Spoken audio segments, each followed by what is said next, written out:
Hello ನಮಸ್ತೆ ಕರ್ನಾಟಕ. ರಚಿತಾ ಮದುವೆ ಆಗ್ತಾರಾ? ಎಮೋಷನ್ಗೆ ಮತ್ತು ರಿಲೇಷನ್ಶಿಪ್ಗೆ ಯಾರು ಮರ್ಯಾದೆ ಕೊಡ್ತಿಲ್ಲ ಎಂದಿದ್ದೇಕೆ? ಹೌದು, ಸ್ಯಾಂಡಲ್ವುಡ್ನ dimple queen Rachita Ram cinema reality show ಅಂತ ಬ್ಯುಸಿಯಾಗಿದ್ದಾರೆ. ಕನ್ನಡ ಚಿತ್ರರಂಗದಲ್ಲಿ ಇತ್ತೀಚೆಗೆ ದಶಕಗಳಿಗೂ ಹೆಚ್ಚು ಕಾಲ ನಾಯಕಿಯಾಗಿ ಮೆರೆದ ನಟಿಯರ ಪೈಕಿ ರಚಿತಾ ರಾಮ್ ಕೂಡ ಸೇರಿಕೊಳ್ಳುತ್ತಾರೆ. ಇವರಿಗೂ ಮುನ್ನ ರಕ್ಷಿತಾ ರಮ್ಯಾ ಕನ್ನಡ ಚಿತ್ರರಂಗದಲ್ಲಿ ದಶಕಗಳಿಗೂ ಹೆಚ್ಚು ಕಾಲ ನಾಯಕಿಯಾಗಿ ಮೆರೆದಿದ್ದರು. ಕನ್ನಡ ಚಿತ್ರರಂಗದಲ್ಲಿ ನಾಯಕಿಯಾಗಿ ನಟಿಸುವುದಕ್ಕೆ ಶುರು ಮಾಡಿದ ರಚಿತಾ ರಾಮ್ಗೆ 14 ವರ್ಷಗಳಾಗಿವೆ. ಈ ಮಧ್ಯೆ ಕನ್ನಡ, ತಮಿಳು, ತೆಲುಗು ಭಾಷೆಯ ಚಿತ್ರರಂಗಕ್ಕೂ ಎಂಟ್ರಿ ಕೊಟ್ಟು ಬಂದಿದ್ದಾರೆ. ಹೆಚ್ಚು ಕಡಿಮೆ ಈ 1.5 ವರ್ಷಗಳ ಇವರ ಜರ್ನಿ ರಚಿತಾ ರಾಮ್ ಸಾಕಷ್ಟು ಏಳುಬೀಳುಗಳನ್ನು ಕಂಡಿದ್ದಾರೆ, ಸೋಲು ಗೆಲುವುಗಳನ್ನು ರುಚಿಯನ್ನು ನೋಡಿದ್ದಾರೆ. ಈ ಸಂದರ್ಭದಲ್ಲಿ ಕನ್ನಡಪ್ರಭ ಪತ್ರಿಕೆಯ ಪುರವಣಿಯ ಸಂಪಾದಕ ಜೋಗಿಯವರು ಸಂದರ್ಶನದಲ್ಲಿ ಕೆಲವು ಇಂಟ್ರೆಸ್ಟಿಂಗ್ ವಿಷಯಗಳ ಬಗ್ಗೆ ಮಾತನಾಡಿದ್ದಾರೆ. ಅದರಲ್ಲೂ ರಚಿತಾ ರಾಮ್ ಇನ್ನೂ ಯಾಕೆ ಮದುವೆ ಆಗಿಲ್ಲ, ಯಾವಾಗ ಆಗ್ತಾರೆ, ಮದುವೆ ಬಗ್ಗೆ ಇವರಿಗೆ ಇರುವ ಅಭಿಪ್ರಾಯವೇನು ಅನ್ನೋದನ್ನು ರಿವೀಲ್ ಮಾಡಿದ್ದಾರೆ.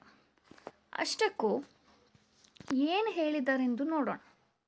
ರಚಿತಾ ರಾಮ್ ಚಿತ್ರರಂಗಕ್ಕೆ ಎಂಟ್ರಿ ಕೊಟ್ಟು 14 ವರ್ಷಗಳಾಗಿವೆ. ಸಾಕಷ್ಟು ಸೂಪರ್ ಹಿಟ್ ಸಿನಿಮಾಗಳಲ್ಲಿ ನಟಿಸಿದ್ದಾರೆ. ಅಲ್ಲದೆ ಕನ್ನಡ ಸೂಪರ್ ಸ್ಟಾರ್ಗಳೊಂದಿಗೆ ನಾಯಕಿಯಾಗಿ ಸ್ಕ್ರೀನ್ ಶೇರ್ ಮಾಡಿಕೊಂಡಿದ್ದಾರೆ.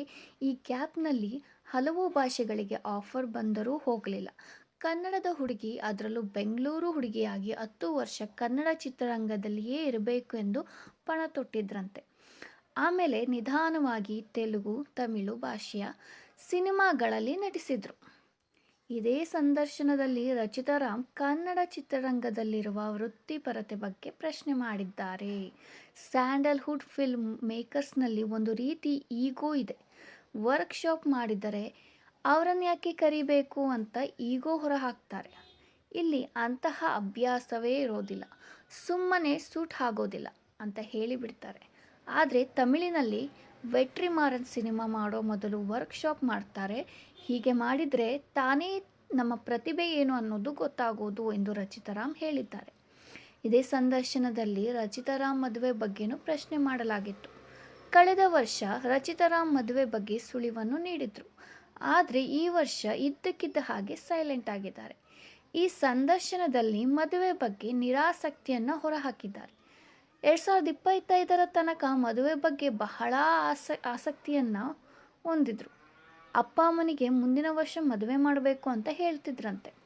ಆದರೆ ಯಾಕೋ ಇತ್ತೀಚೆಗೆ ಇಮೋಷನ್ಗೆ ಮತ್ತು ರಿಲೇಷನ್ಶಿಪ್ಗೆ ಯಾರೂ ಮರ್ಯಾದೆ ಕೊಡ್ತಾ ಇಲ್ಲ ಅಂತ ಅವರಿಗೆ ಅನಿಸುವುದಕ್ಕೆ ಶುರುವಾಗ್ತಿದೆ ಅಂತೆ. ರಚಿತಾ ರಾಮ್ ಮದುವೆ ಆಗ್ತಾರೋ ಇಲ್ವೋ ಅನ್ನೋ ಪ್ರಶ್ನೆಗೆ ಅಡ್ಡಗೋಡೆ ಮೇಲೆ ದೀಪವಿಟ್ಟಂತೆ ಮಾತನಾಡಿದ್ದಾರೆ. ಇಂದಿನ ಖುಷಿ ಇಂದಿಗೆ ಮಾತ್ರ ಅಂತ ಹೇಳಿದ್ದಾರೆ. ಈಗ ಮಾತಿಗೂ ಡಿವೋರ್ಸ್ ಅಂತ ಮಾತನಾಡ್ತಾರೆ.